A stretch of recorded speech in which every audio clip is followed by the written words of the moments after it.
All right, boom. Just saw us today, and kind of been hearing from sources. I think Mateer plays this week. Kind of what I'm hearing. Um, and what the CI people from inside the building are saying. Um, I think it's incredibly dumb and incredibly stupid if John Mateer plays this weekend versus Texas. Behind that offensive line and the style of football he's playing, I I'm telling you now. Only what like first of all, if Mateer plays, there can be no quarterback run game. There has to be a change, and there won't be because Brent Venables' job on the line. But the style of football that Oklahoma's playing with John Mateer is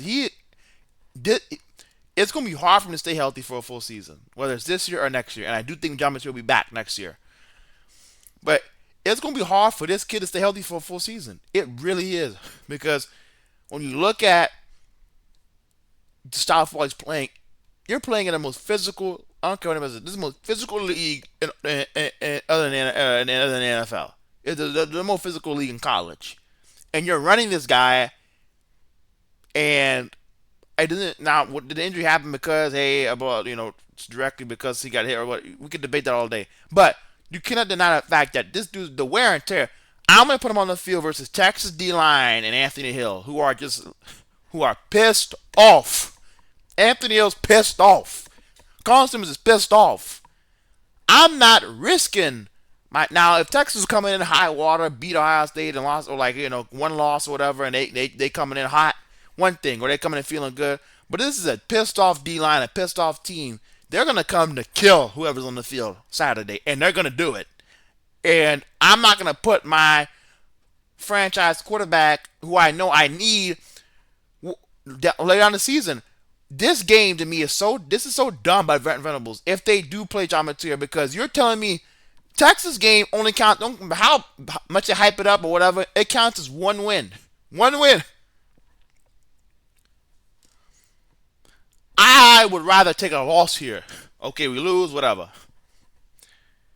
And have Mateer healthy for the stretch I'm about to go on with South Carolina and LSU and Alabama, right?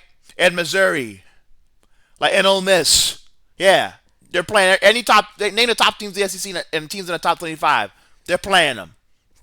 That's the schedule, right? So I gotta go into that in these games with a quarterback, with a healthy quarterback, and let him miss Texas, because and it's not. It's also not this. That's the whole point of having the CFP is you can drop games now. You have two games. You have two games to play with.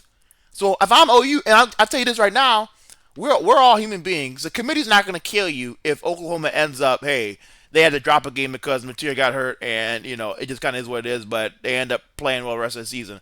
We can all see we have ears and eyes. We're not robots. Oh, well, they're 9-3. They can't make it. Or they went 10, like they went 9. They went 8. Like we if you drop this game, I promise you, it will not be held. It should. Or I get everybody in America could see it wouldn't be held with high. It wouldn't be like, oh my gosh, this is Oklahoma. Like no one's holding this with high regard if you lose this game. So it's not like you cost yourself a cost for a playoff spot. You still have another game, or probably have an extra two, just because of the fact that everybody can see that if Mateer weren't to play, they would know why, and it kind of would make sense, especially if Oklahoma finished the season strong. So you probably have two games to play with because people are going to give you a break because Mateer is hurt. So why risk Mateer getting hurt and costing your whole season for just because he wants to play against Texas? Doesn't make sense to me. The Texas game isn't that. It's serious, but it isn't worth your whole season and your job if you're Brent Venables. This is your job. Like Brent Venables is fighting for his job right now. So your job, so Texas is worth more than your whole entire job. I don't like the idea of having to do this. I think it's dumb by Brent Venables, and I could easily see it backfire because they're that desperate. But it's dumb, and the playing style Mateer has right now is not a is horrible because they want to run him. They're putting him behind what I think is one of the worst offensive lines in the SEC. Um, but they're putting him behind an offensive line that isn't a high level offensive line at the end of the day. And when you're playing against Texas D line, which is going to come to kill on Saturday, in South Carolina and LSU and those dudes, it's like I wouldn't mind giving this dude a break. Like, hey, we're not even giving you a break. You're already calling injury. We know you could, if you really could come back, but we're still going to give you off because we're not going to get killed for this by the committee. We're going to give you off and we'll get you to South Carolina, right? But instead, you want to come into and play Texas, and then what happened? And then so what style? So and then they need to change the style of football. Like that style cannot. How can you continue that? How can you risk Material getting hurt again? Because he's going to continue to take blows, his body blows, and look, he's playing a very dangerous style of football a lot of quarterbacks cannot do. And it's already cost him some games. Are you willing, all I'm going to say, Venables, are you willing it to cost you your job? That's where I'm at. The way you're running him and the way he's going to take hits and already taking hits in pass pro and having to run, like, he's already taking hits when it comes to throwing the ball. Every quarterback does. Now he's having to take hits running the ball, too, on top of that because he's your only run game you have. It's just not a quality style of football. Not a lot of guys make it out like that. So that's all I'm going to say. I think it's dumb if they play him because the game isn't worth all that. And I'll tell you this, if they play him and they lose, it's really going to be dumb.